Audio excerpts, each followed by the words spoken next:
There we are. There we go. That's fine. I'm going to put.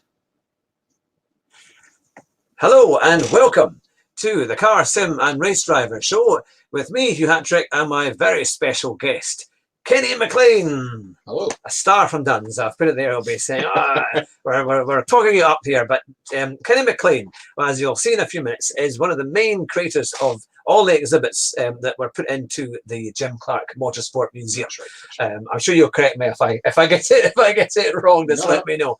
And which of course has gone on to be a huge success for Duns, exceeded all the targets that you had for people coming, and has really put motorsport back on the map for the Scottish borders, and really seen a lot of people come into Duns. So. It's been, the biggest thing in decades in this area for the motorsport scene in terms of heritage and bringing people into the area. Connected with the rally coming back, actually, it's been a great year for 2019 was a great year for the two things happening. And as you say, so we've had a trophy room in the town for 50 years, and the decision was made to rebuild it as the Motorsport Museum. We opened in July, and those 5 months up until we closed at the end of November, there was 12,500 people came through. That's pretty good. And to give you some context on that, the old room in a whole year would get 3,000, maybe 4,000.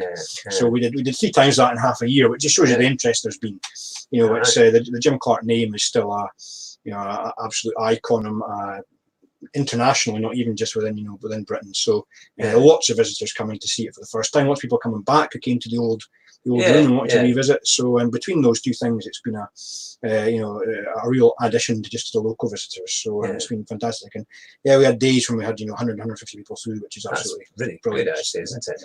So, how did you find yourself in a position to play such a part in the museum? Well, it's just one of these things of fate, really, I suppose. I've worked for the museum service in the Borders for 4 or 5 years now, doing work originally just a post for the Berwickshire area, so Coldstream Museum, work with Eyemouth, the library, and so on. And 2 years ago or so, the post came up, Learning and Engagement Officer, which is a rather wide-ranging title, but basically anything to do with kind of supporting the experience and visitors to the museum. So I applied for that. I was lucky enough to get the job, and so I do that 2.5 days a week now in my original job for the rest, basically. And so it's been it was a kind of year build up to preparing all the content for the exhibition, thinking about the layout, getting the objects we're going to put on display and all those kind of things. And then obviously the setup, which was a very intense process. Absolutely. Builders finished and deadlines approached and so on. And then after the last 6 months has been the actual fruition of it and seeing it open. And it's been great. I mean, I'm from Duns, born and bred, so I've been able to be involved in building something like that. It's been a fantastic thing, for me personally, totally aside from obviously working for the service. It's not that often that something like that gets built in Berwickshire. So. No, I think it's a very good museum, and to anyone who's listening here, or who's watching and who hasn't been to the Jim Clark Motorsport Museum, it really is worth a trip up to see it, because it's got really all the memorabilia about Jim Clark. And one of my questions was going to be, obviously you had a chance to see all the kind of trophies and things that hadn't been on display for many, many years, and choosing what was going to be the right thing for the museum must have been quite a challenge. But you must have also come over some quite interesting and little surprises or hidden gems that I mean, that was one of the things, is that because the old place was just a trophy room, it was most of his trophies in the collection, not all of them were on display, and there's the odd model car and things, the odd race program, but it really was just a trophy room. It did what it's in the tin, the Jim Clark room. And so the new place, because it has a whole section museum devoted to his story,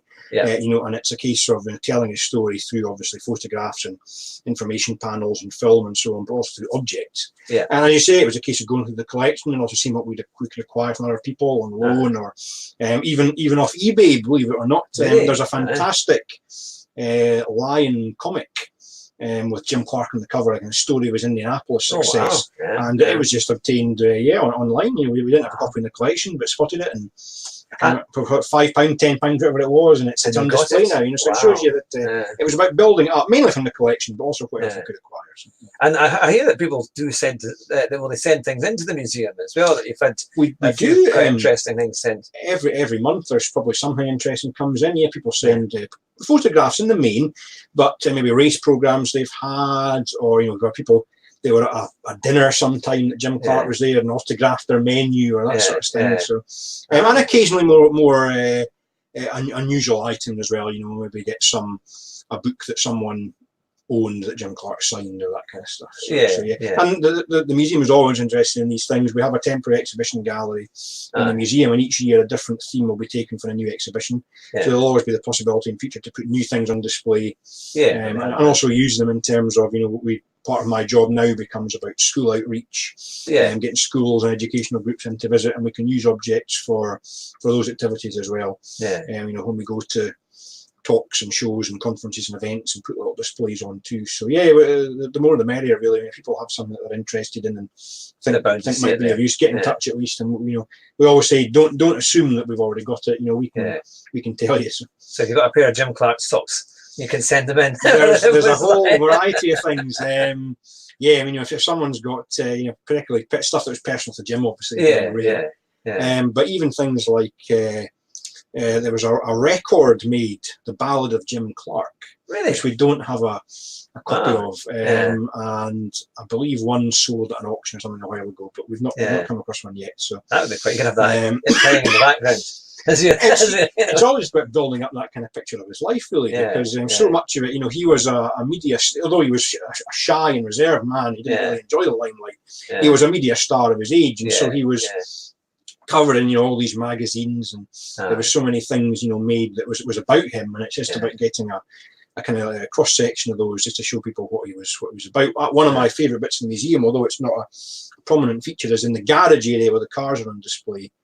The back wall of it, we just have a whole series of advertising posters, things that Jim was on the cover of or was endorsed by, or so it's everything from Skelectrics to spark plugs to even something when he was made Freeman of Duns. People love taking the photograph of the big Flying Scotsman Freeman of Duns sign. So, the memorabilia is just one of those aspects that adds to the museum experience. Do you have a favourite bit in the museum, or something that you think that really kind of stands out for you? Personally, the trophy room, partly because that was one of the bits I was took the lead on, but the trophy room, visually when you walk into it, it's just such an impressive space. It's three sides of this glass and metal, basically. Most of the trophies are silver or so on. And in connection with that, really, is the fact that you can visually see his story from his earliest races in the mid-50s locally, when the trophies are just like egg cups. There's little things you got: Charter Hall, Winfield, Stubbs Camp, whatever it might be, and you can just follow. Standing there looking, you can see his career, because the trophies are chronological, I should say.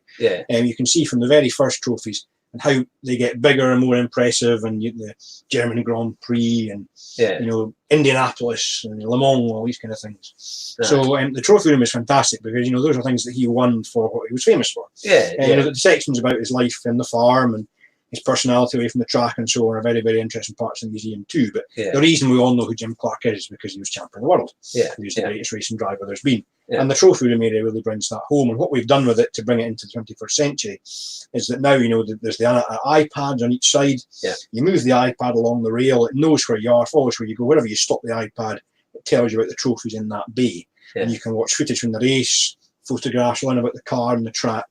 So at your fingertips is anything you want to know about any of those trophies. That's a fair bit of technology, actually, isn't it? It is, and it's worked. I must say, it's worked very well. You always have a little fear with these things that they'll sound good on paper but not work. But no, all the interactives have been superb, and obviously quite intensively used. Like I said, 12,000 people plus through, just keep them oiled so they keep running along, and the software gets updated now and again, and they've all been very, very useful so far. So it was a heck of a work to get it all done, though. There's 210 screens of content, I think, between all the trophies and the tracks and the cars and so on. Because you've even got an old telephone, haven't you? You've got an old telephone they can pick up and you can hear. That's right. It's interviews with mechanics and so on. It's in the teamwork section. It baffles the little kids. They never use a dial telephone. That's it. But they're wonderful. You see them looking at it, and they're just used to, well, not even modern mobiles, touchscreen mobiles nowadays. So you can see them looking at mum and dad or granny and grandpa and saying, how do I, what's in there? They think they push them and only you got to turn it. So, but it's great. People love using it. One of the good things for kids is that, it's not just what we'll call static content. Like, say, there's film, there's the touch screens. They've even got a Lego race car thing. And and it's not all just kind of modern technology. There's really hands-on stuff. There's a Lego build station. They can build a car, try and race it downhill. And in the spring, we'll have a kids trail launching. There'll be a kind of treasure hunt for them in the museum going, based on the model cars. So most of the trophies that are prominently have a little model car of the actual car it was won in. Yeah. And so they'll go around looking for toy cars, but that will, when they find one, it'll tell them why the trophy or the object beside that car was important in Jim's story. So. Yeah.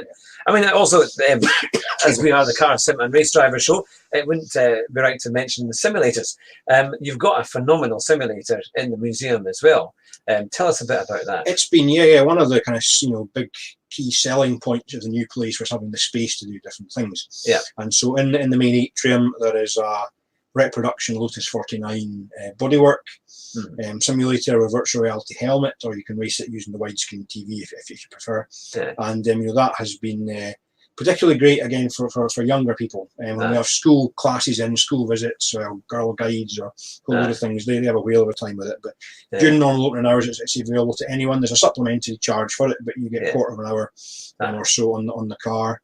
See what time you can set, challenge the family, whatever it might be. So, and it's been used, I forget the figure, but it's 400 or 500 times. Wow, that's pretty so good, far. Isn't it? So it's most days it's used a good maybe half of the day, if you add up all the time together. So it's again a really key part people visit as well if they want to use it. So. Yeah, and this is, I mean, I've had personal experience of doing it. I did a 1 minute 9.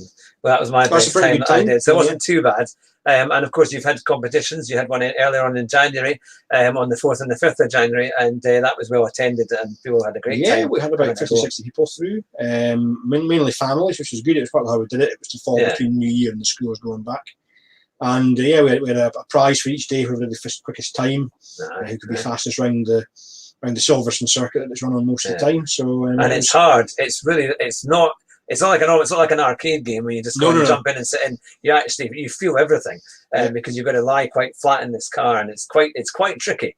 In fact, some people come out almost getting cramp in their feet trying to get in and out. It does all the vibrations and the bumping. If you go over the gravel, it feels like you're going over the gravel. And combined with the VR headset, it really is a realistic experience. No, it's pretty good. You can think what it'd been like for Jim Clark and co. I suppose, with the difference is that you're no risking your life doing it. But, exactly. If you bump it, it's not an issue. But no, that's the thing. And you must have had some. Well, obviously, apart from the opening, when you had a lot of special guests as well. But throughout the year, you must have met a few kind of very interesting people coming from the racing world. People from back in the '60s. We had old mechanics at Jim Clark's and teammates, and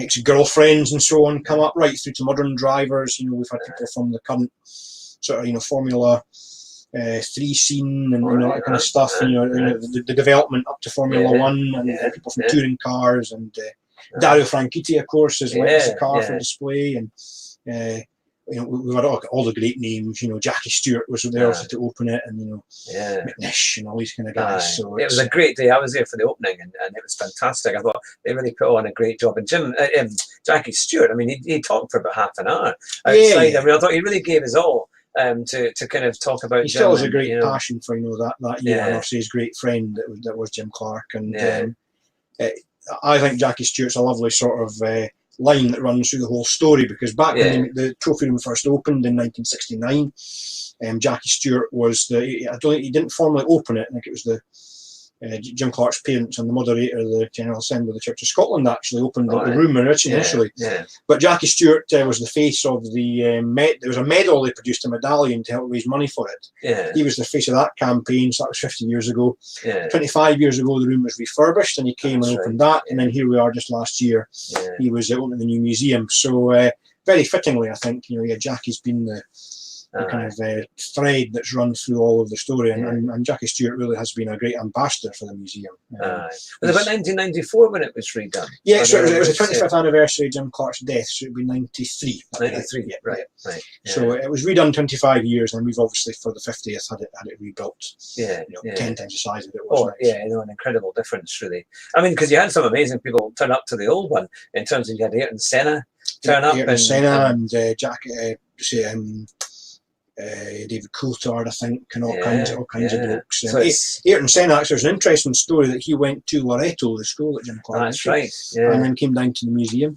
You've had all these kind of figures from racing that it's become a kind of pilgrimage, I suppose, for people, both fans and drivers to come up. A lot of people go to the grave, of course, at Chirnside. See the clock at Chirnside Cross. and then come to the museum. So it's you get a lot of people who said, "Oh, we've been there, or just going to the churchyard at Churnside." So there's that kind of poignant aspect for it to people as well. You know, it's kind of a rite of passage or a pilgrimage, if you like. So. On the day of the opening, when we were there was it must have been a relation, because there was a chap there who was the spitting image of Jim Clark. Yes. And I don't know who it was, but we put it on our video that we did a few months back, and I mean it was eerily kind of close. You know, even his voice was similar. I forget, he was a distant relation. The funny thing was, it wasn't as close as you would have thought. Yeah, but he looked so similar. It was a sort of third cousin of a cousin or something. Maybe that's wrong, but it was as you say, he was obviously the right kind of age. He had the right hair and that was the whole thing. I thought if you'd put one of those coats on him that you have from the shop, my goodness me, folk would have been running up for an autograph. If they were looking for a reenactor for a film or something, he'd be the man. I think he was the spitting images. Because I'm not sure if he went in the simulator or not. But I think we did get him in it. And I mean, it was good because we were kind of moving around as the cameras were coming round, and it was really, we were just like, there's something kind of incredibly close looking to Jim Clark with that chap. But no, it was a wonderful atmosphere, and of course the late Andrew Cowan was there as well. Just a few weeks before he passed away. I met Andrew a few times during the redevelopment. He came when we were sort of 3-4 weeks from opening. Danny Franchitti brought the Cortina down, and Andrew came to meet him. And he was there just before we opened, and also to see the official opening. And yes, I mean it was very sad. Obviously, just only a couple of months later when we heard of his passing. And his memorial service is coming up in a couple of weeks in the. That's right. It's the 1st of February. 1st of February. We're closing the winter normally, but that Saturday we're actually opening for the day either side of the service. So if people in the area want to come and see the museum, because Andrew Cowan is part of that bigger story of Berwickshire motorsport, just like Jim Clark was. I interviewed him a year past October, and it was really interesting. I mean, because he was close to Jim Clark, and in fact, he even shared his house, was it not? Although I know that Douglas Niven had the same, but they were all in that same kind of group. In the Border Reavers and all these kind of in the farmers kind of racing groups, and it was they knew each other really, really well. So no, it was I interviewed Douglas Niven as well just a year ago, and that was because of course he's Jim Clark's cousin. Yes, we had some really interesting stories there. But so what do you think in terms of the future of the museum? I know you'll be changing exhibits every year and things. Do you have any insight as to what might be coming next? Yeah, I mean the next few years is all about really trying to kind of sustain what we've built up in this first 6 months. I mean, we appreciate it's not going to be as busy day by day as it has been necessarily the first 6 months, but it's to keep the visitor numbers up, keep the interest up, and then develop new things, whether it's events, school visits. We're keen to have as many Borders classes through as we can, to learn. Not just about Jim Clark for the sake of Jim Clark, which is obviously a good enough reason, but to use Jim's story about his personal life, his kind of values and his modesty, about his being best in the world at what he was doing, about what life was like in Berkshire in the 50s on the farm. Use all those kind of threads to teach the kids about history, geography, values. And to be a way to open up to their education opportunities. So there's all those kind of things we look to do in the future. Because as you say, the Jim was the best in the world. They won two world championships in Formula One. But I don't think he's the kind of person that would have said, "Oh, I'm the best in the world." No, absolutely. Quite the opposite. He was people call him the quiet champion.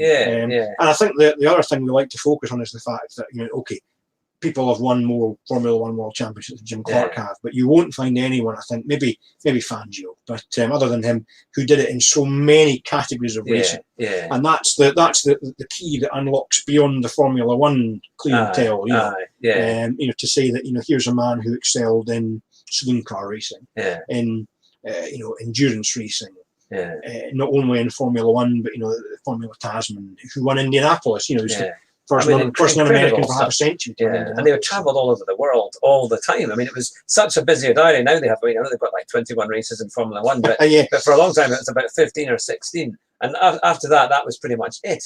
But when you think in those years, I mean, Jim Clark was travelling every weekend just about. I had a chuckle a few weeks ago when there was some comment about, I think the number of Formula One races, as you say, is currently it's gone over the 20 mark. It's too arduous for them all. And I think it's fun to think that in 1965, Jim Clark had 10 months, January to October inclusive, And I think he had 4 weeks off in those 10 months. Yeah. So, you know, that is arduous, you know, doing and 40 weeks out of 44, whatever he went to Australia, New Zealand, doing live championships everywhere, and then back to Europe, and then, you know, and it would have taken a lot longer in those days to fly in those kind of distances. Absolutely, and in fact, in Europe, often it was even, you know, they were just going by road if there was 2 races or 2 weeks in a row. And what you've got to remember is that nowadays, you know, Lewis Hamilton, let's say, he'll do the Formula One race and that's him for the weekend. You know, obviously it's a big exercise, practice, qualifying, etc.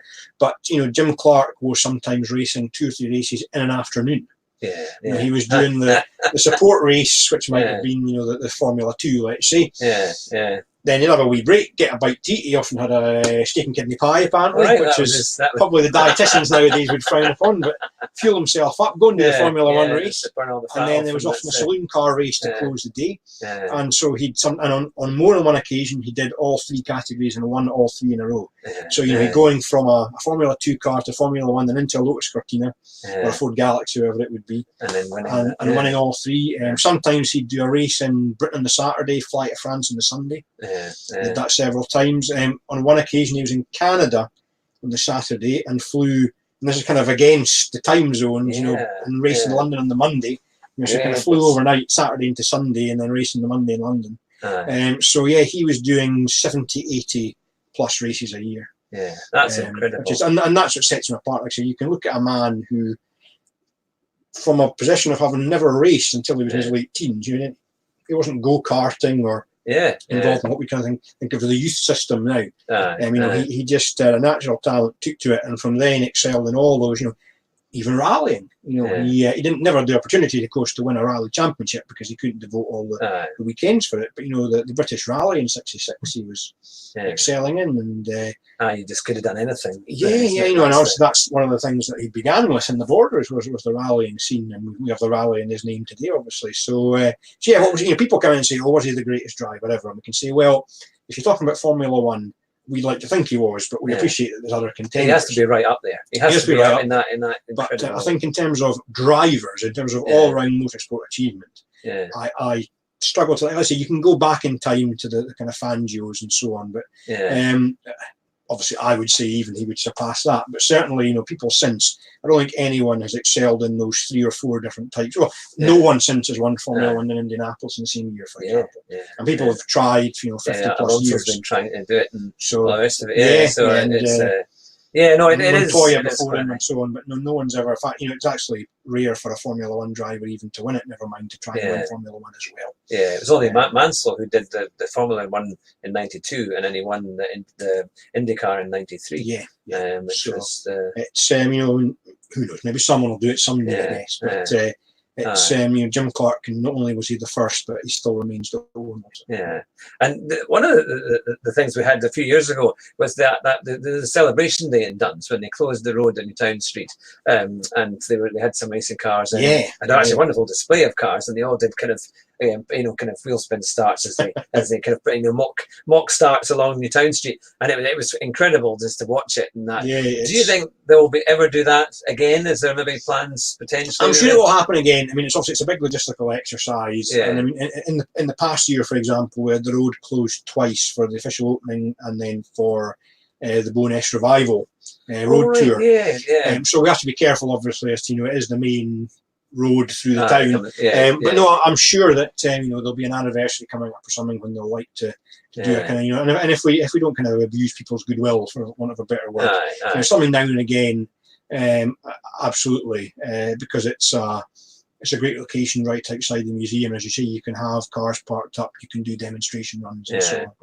It'd be great to get the cars to do the Jim Clark stage that they go through Duns. I know the only issue you'd have to demolish the wall and the roundabout down at the bottom, because I know they go over the ump, isn't they, on the stage. And they could get rid of that. You could have these cars going around doing a kind of promotion lap, or whatever they do, a demonstration lap.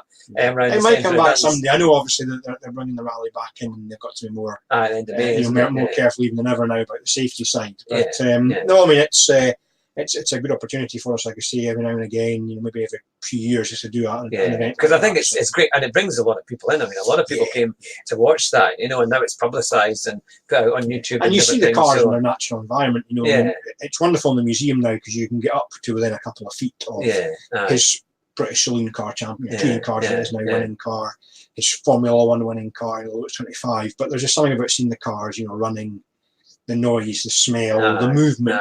They were obviously, you're not going to see them doing that in an hour. Oh, it was amazing hearing them revving in that little marquee that they had, and they were sitting in there, and the noise. It was a bit like Goodwood.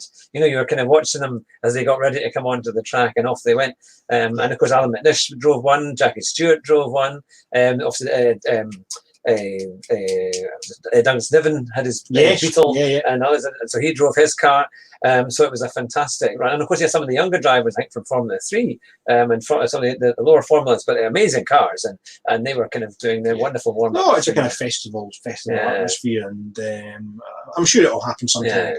Because we've got a couple of good pictures, because you had an up-to-date Lotus Formula 1 car at the time. I think it was a 2012 show car. It was that big black one that they had right next to it. Right. And there were rumours, because I remember talking to a few folk there saying that because at that time Grosjean and Raikkonen raced for Lotus at the time in Formula 1, and there was a rumour that they had been seemingly, I think obviously it was pie in the sky, but Romain Grosjean was going to come along and try, because we didn't know if that car was actually a show car or whether it was a real car. And I thought if it was a real car, there would have been a bit more. They may have had a bit more people around it, but there were a lot of folk around it, and I don't know if there was a Lotus truck that came along to drop it off. But that time, Lotus have been a great supporter because of this whole heritage of Jim Clark. They've been a great supporter of the whole project, and that's the thing is that even when there may not be a Lotus name in Formula 1, for example, there hasn't been unbroken for obviously a number of decades, but the heritage of it lives on, whether there's a Lotus team or not, whether it's racing in different categories or not. And that's all part of it, is because Jim Clark's story is the Lotus story. So he didn't race exclusively for Lotus, even once he was a professional driver. One of the interesting things is these little occasions when he raced for other teams, but overwhelmingly it was Lotus right to the end, and that's one of the great legacies of and the iconic story. Colin Chapman, Jim Clark. That is absolutely. Just an incredible if you had to look at the great partnerships of racing history, that would be, I'm sure, up there as the contender for the very top one. A man who's got this just innate natural talent, coupled with a guy who's able to break the mold when it comes to design. And the combination of the two is what made them the cutting edge technology for what they could do, wasn't it? And really kind of inspirational entrepreneurship and ability and engineering to kind of come up. And people say that the reason that Jim Clark won all the things in the Lotus was because the other drivers couldn't get the car around often without it breaking, but he was so natural in the car, even though they were so light and he was fragile. Good to it, wasn't he? He was kind of light on the car. Let's talk about he would go through a gearbox and 4, 5, 6 times the number of laps. Another driver would, he would go so many more races on. Even tyres and brakes and things. I could never believe that. They sometimes even reuse tyres racing. Imagine that nowadays. Never mind so many pit stops during the race, but it was a different game in money terms. It was a wealthy sport by the standards of the time, but it was nothing compared to today. No, that's super. What would you say, to sum up for the museum, what would you say is the main attraction, and how, if you can speak to folk out there just now who might be listening or watching and think, what would be the main attraction for them coming to? I can tell you the 3 favourite things. We have a visitor feedback form. It's anonymous. People can just tick the boxes and drop it in the letter box as they go out. And the 3 things that people enjoy most from their visit are the cinema area. So we have a number of short films that people can watch, telling Jim Clark's story, what life was like, his kind of, it's great career highlights and so on. So that is right up there. The trophy room is right up there. And like I say, it is just, when you walk into the space, it's such an impressive. Actually, some people quite moved by it. It is. It's the atmosphere. It's emotive. They've got that kind of. And the cars. The great thing is obviously the old trophy room is his trophies. The new museum has all the different aspects, including that we've got 2 actual Jim Clark racing cars on show. And as I was saying to someone again, I don't know how many places there'll be in the world, certainly in Britain, where you can see the same man's Formula 1 and touring car winning cars, and then you walk through and there's his Indianapolis trophy, and he never won Le Mans, but he finished 2nd and 3rd, and so you can just within that, the space of a tennis court, whatever the distance will be between those 2 parts of the museum, you've got 4 different categories of racing at the very elite level. But one of the great things that people say is it's the whole experience.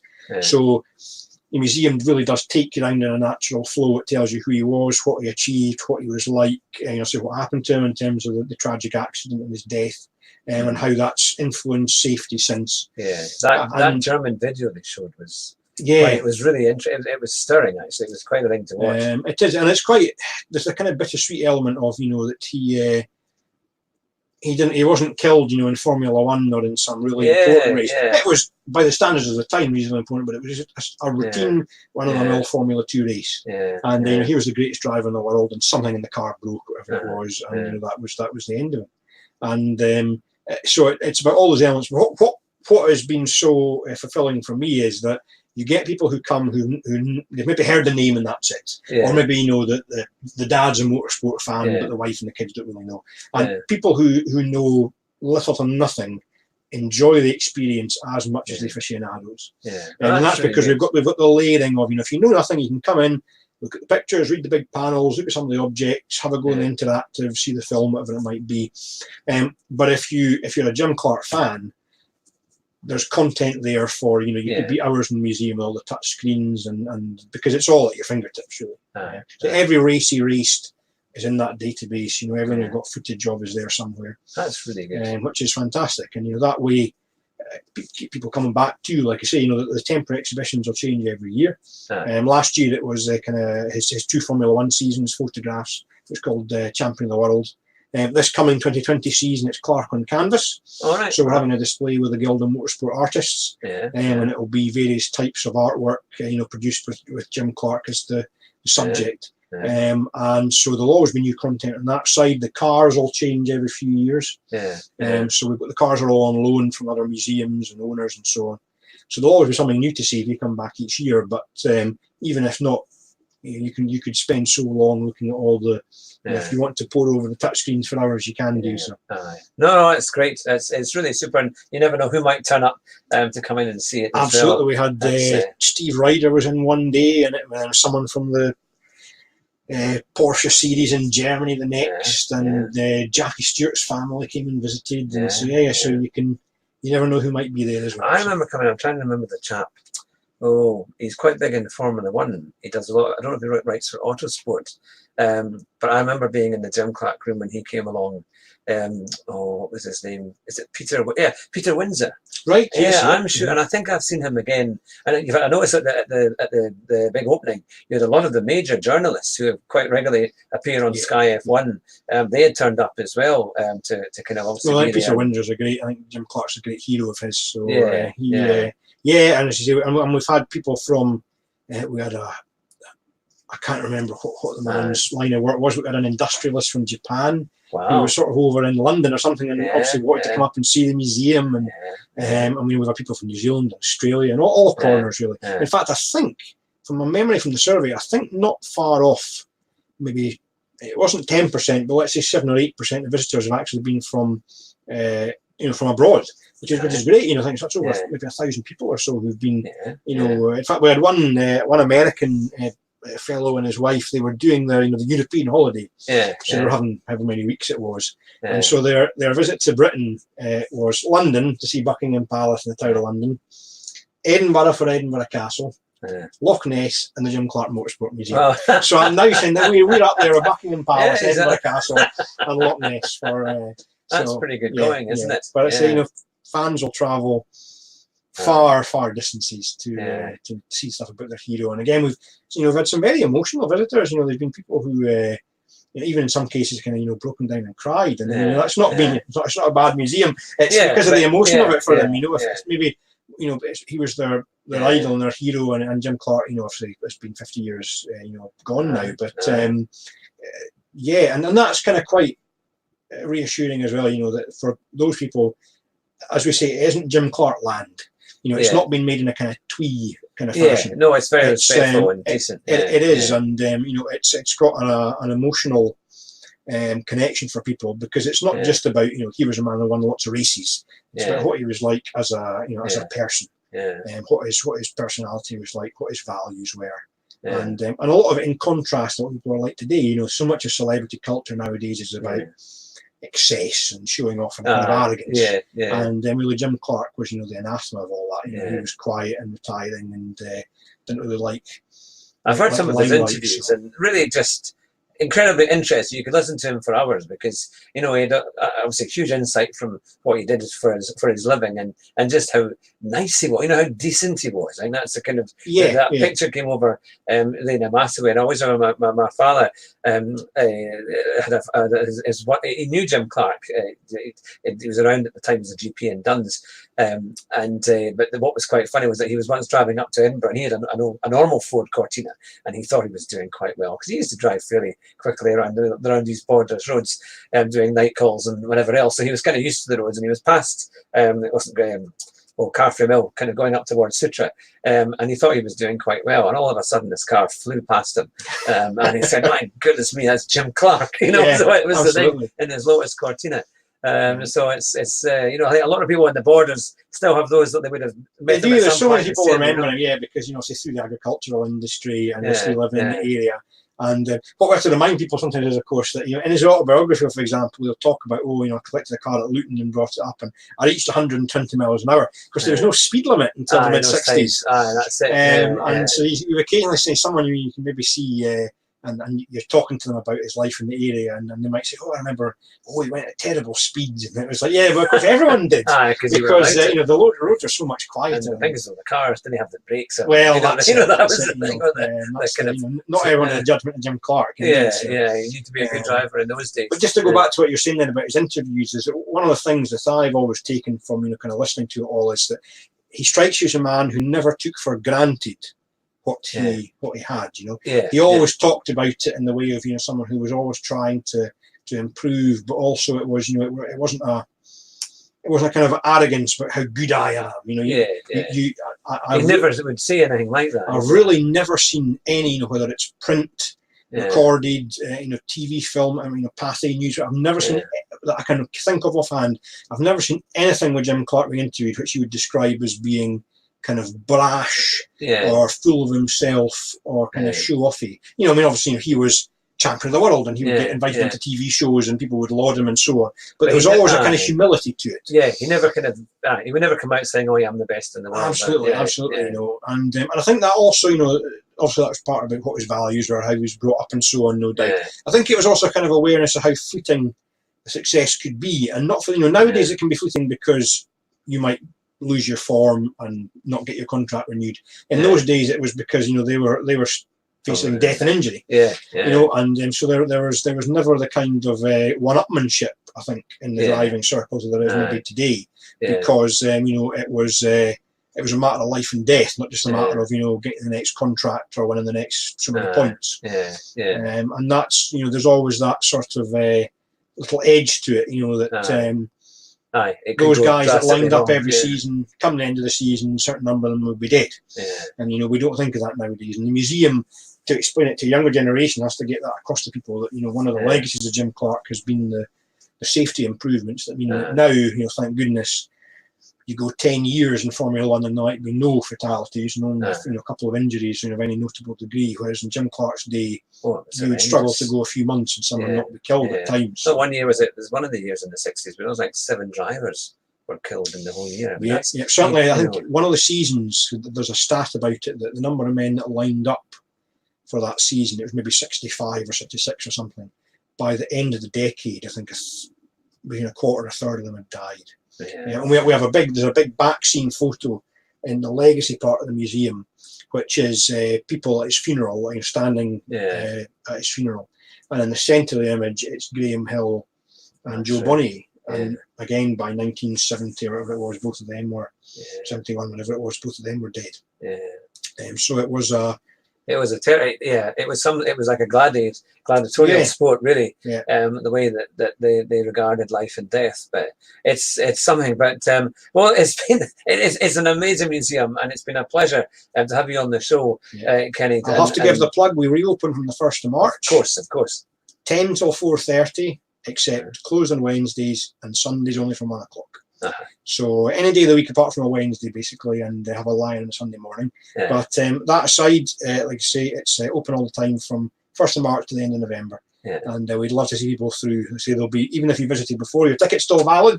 For 12 months. 12 months. So if you came in September or October, you've got most of this year to come back, and I said there'll be a new exhibition on Clark on Canvas, and there'll be at some point various other things going on, events and so forth. Maybe later in the year, a different car, I'm not quite sure. But certainly a new exhibition and other events and things on the go. So the more the merrier, really. What we've said is, it's been built for people to come and visit. That's what a museum's for. So the more people come, the happier everyone is. So. No, it's fantastic. Well, thank you very much for coming on the show. Thanks for having me. I wish you all the best, and certainly for the museum. It's absolutely brilliant. I love it. I love every time I go in there. I can't resist a simulator after I go. Even if I do get cramped by the end of it at my feet. But no, it's absolutely brilliant fun. And that time coming down. Exactly. Well, that's what we're working on. But no, it's absolutely fantastic. And for all the viewers and listeners here who have been watching us, listening to the Car Sim and Race Driver Show with our special guest, Kenny McLean. It's been fantastic to have you. And remember our motto, drive fast and try not to crash.